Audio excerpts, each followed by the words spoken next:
Saudara-saudari, kita tadi mendengar tentang orang yang membawa kepada Yesus seorang tuli dan gagap, dan orang itu memohon supaya Yesus menolong orang yang tuli dan gagap ini.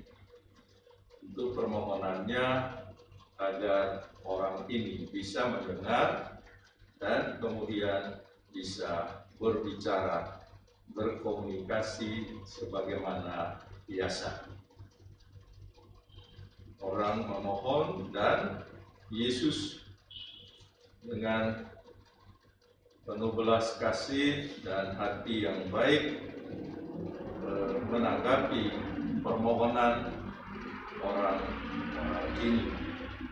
Dan seperti kita dengarkan tadi, bahwa Yesus kemudian meraba lidah orang itu, dan kemudian dia berdoa mohon agar telinga orang itu terbuka, dan kemudian lidahnya juga bisa bergerak sehingga orang itu bisa berkata-kata.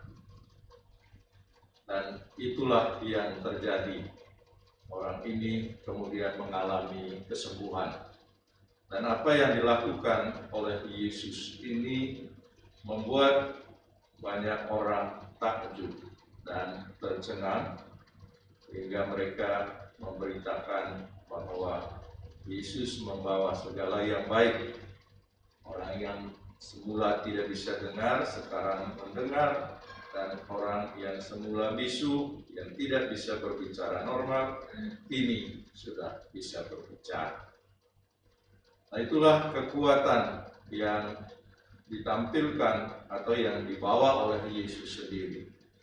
Yesus membawa kabar gembira, kabar sukacita bagi orang yang sungguh mengharapkan pertolongan dari Tuhan, yang dengan penuh iman, penuh kepercayaan menaruh harapan kepada Yesus.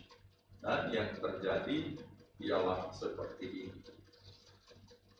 Saya meyakini bahwa dalam pengalaman hidup kita juga mungkin tidak selalu, tetapi pernah mengalami bahwa apa yang kita mohonkan kepada Tuhan itu kita merasa dan mengalami memang dikabulkan oleh Tuhan.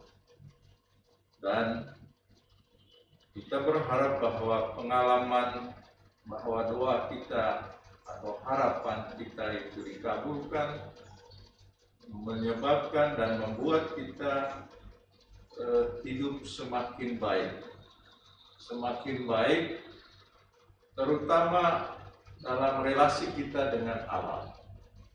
Karena kalau kita merasakan bahwa apa yang kita doakan, apa yang kita harapkan itu dikabulkan oleh Tuhan, ya tentu itu membawa sukacita bagi kita.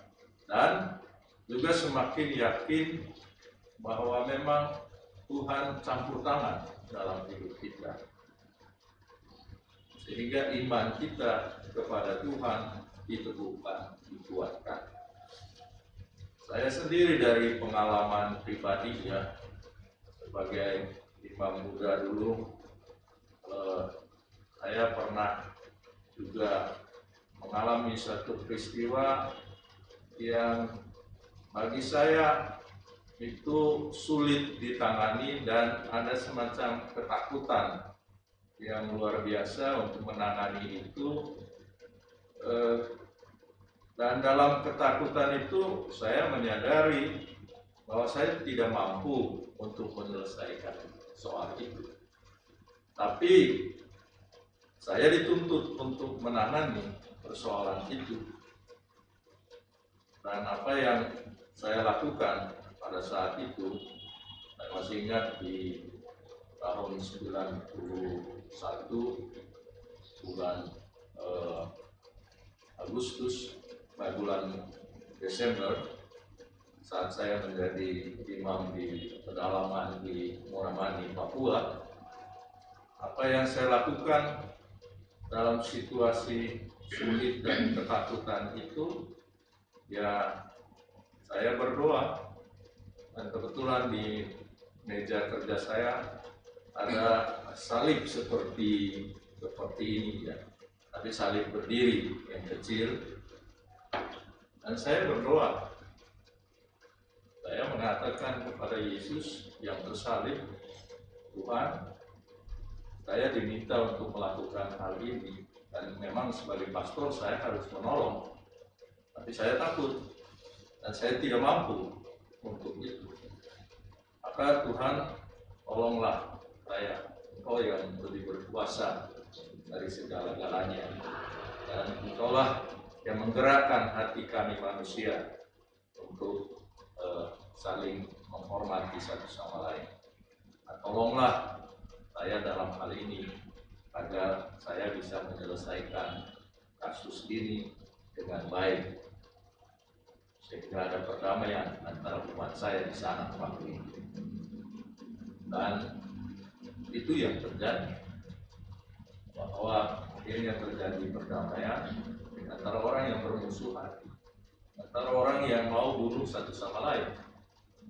Dan syukurlah itu terjadi, bisa berdamai kembali.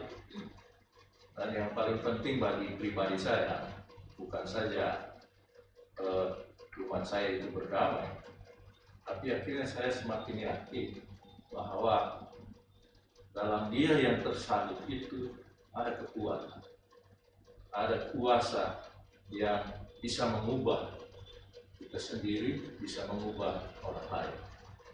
Dan dalam keadaan tertentu, Dia memperhatikan, memenuhi permohonan kita agar kita ditolong, agar kita dibantu. Itulah pengalaman pribadi berkenaan dengan peristiwa kita mohon pertolongan dari Tuhan. Seperti dalam Injil tadi, orang minta tolong kepada Tuhan. Maka saudara-saudari, dalam hidup ini, kalaupun mungkin kita mengalami keterjepitan dalam situasi tertentu, kita jangan putus asa. Mari kita kembali kepada Tuhan dan kita mohonkan kekuatannya, kita mohonkan kuasanya. Tentu kita tetap berusaha untuk melakukan yang baik, dan yakinlah bahwa Tuhan pasti menolong kita. Saya kira pada perayaan orang merayakan Imlek ini kan ada juga orang yang mempunyai harapan, mempunyai permohonan agar Allah itu memberikan kebahagiaan, memberikan sukacita, memberikan kemakmuran, kesejahteraan dalam hidup ini. Maka mari kita bersama orang yang merayakan Imlek juga hari ini, kita memohonkan kepada Tuhan, kita kembali kepada Tuhan, memohonkan kebaikan bagi kita semua dan bagi dunia ini. Dan mari kita meneguhkan iman kepercayaan kita kepada Tuhan Yesus yang senantiasa memberikan perhatiannya kepada kita. Tuhan memberkati. Amin.